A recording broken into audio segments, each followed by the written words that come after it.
Hey team, this is Monday's workout. We are on our build week 4 and we have some sumo deadlifts today. We have 6 sets. This is the 3-3-2-2-1-1. So we are working towards those heavier singles. The sumo deadlift is not something that we do a whole lot. So I'd really try to emphasize some good practice rounds and lots of practice in the beginning, especially in your warm-ups. And then before they even do the strength so they feel comfortable, really working towards those heavy singles. In between, they've got 6 sets of 10 banded face pulls.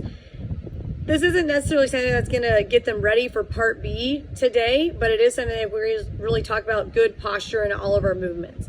We need good posture in the sumo deadlift, we need good posture when we row, and we need good posture when we do our dumbbell farmer's carry, and in life. So just really emphasize that it would be super easy to just brush by those today, but let's really try to make it good practice for our posture and all of our good movements.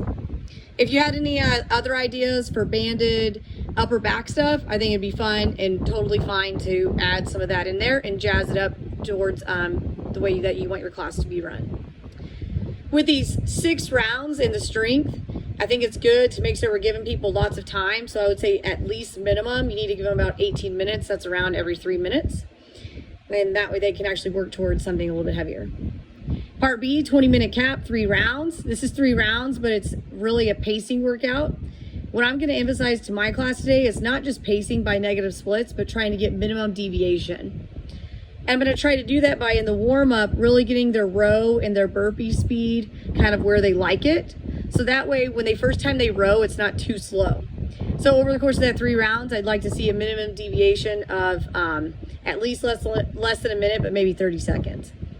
If you wanted to really be a stickler, they could get their phones out or just keep track of what their row pace is and then how long it takes them to do those burpees. So 30-20 calorie row, rest 30 seconds, 20 burpees to a target to that 6 inches, rest 30 seconds, 50-meter dumbbell farmer's carry. So make sure they're using dumbbells, and that's going to make it a little bit more difficult to hold in their hands throughout that 50 meters, and then rest 30 seconds.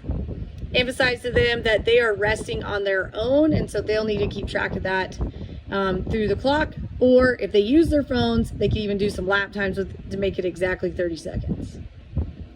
So overall today, you've got about 40 minutes of actual work and 20 minutes to get everything prepared. This is a great day to start your warm-up with kind of similar to what the workout's going to be. So some rowing, maybe some burpees. And through that, they can kind of get their hinging motion warmed up. And then you can get really specific on that sumo deadlift with lots of practice. And then they feel that they are ready to actually hit towards that heavy single. Have a good class and have a good week.